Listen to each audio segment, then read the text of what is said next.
श्री स्वामी समर्थ. मी महेश काळे. माझ्या यूट्यूब चॅनलमध्ये तुमचे सगळ्यांचे मनापासून अभिनंदन.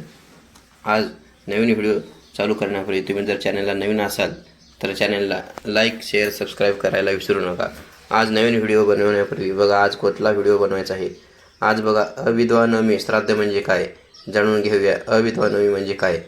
हा एखाद्या स्त्रीच्या सन्मानार्थ केलेला विधी आहे. ही तिथी दिवंगत सौभाग्यवती गेलेल्या स्त्रियासाठी राखून ठेवलेली असली तरी देखील श्राद्धाच्या इतर दिवशी विधवा माताप्रती देखील तेवढाच आदरभाव आपल्या संस्कृतीने दाखवला आहे.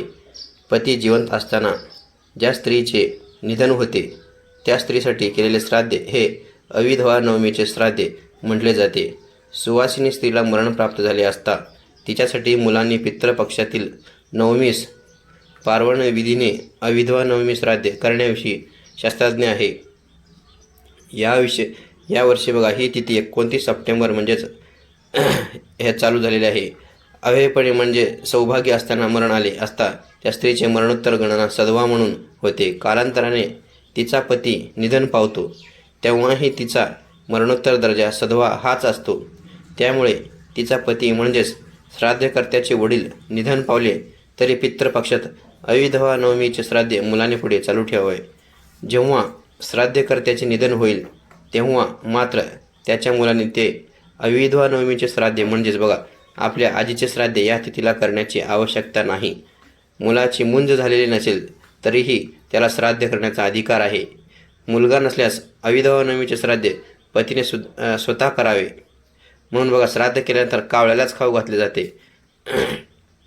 अविधवा नवमी करण्यामागे आणखी एक कारण आहे. साधारण पती निधनानंतर स्त्री यांच्या कुटुंबातून अलिप्तता वाढत जातो. मात्र संसार अर्ध्यातून सोडून निघून जातो. स्त्रीच्या इच्छा, आकांक्षा, मुलाची काळजी, कुटुंबाची काळजी राहून जाते. तिची आत्मा संतुष्ट व्हावा, तिची काळजी मिटावी म्हणून अविधवा नवमी श्राद्ध केले जाते. तिच्याप्रती ऋण व्यक्त करून तिने उभा केलेला संसार आम्ही यथाशक्ती सावरण्याचा प्रयत्न करू. हा तिला दिलेला विश्वास तिच्या आत्म्याला शांती देतो. हा एखाद्या स्त्रीच्या सन्मानात केलेला विधी आहे. ही तिथी दिवंगत सौभाग्यवती गेलेल्या स्त्रियासाठी राखून ठेवलेली असली तरी देखील बघा श्राद्धाच्या इतर दिवशी विधवा माताप्रती देखील तेवढाच आदरभाव आपल्या संस्कृतीने दाखवला आहे. यातून लक्षात येते की बघा धर्मशास्त्राने पितृसत्ताक आणि मातृसत्ताक पद्धतीने निर्माण केलेली नसून ती मुठभर अहंकारी लोकांच्या डोक्यातून निर्माण झालेली आहे. त्यांना दूषणे देण्यात वेळ घालण्याऐवजी आपण आपल्या संस्कृतीचा पुरस्कार करण्यात आणि ती वृद्धिगत करण्यात धन्यता मानूया. आजचा व्हिडिओ तुम्हाला कसा वाटला कमेंट करून सांगा मला नक्की. व्हिडिओ आवडल्यास लाईक, शेअर, सबस्क्राईब करा. धन्यवाद.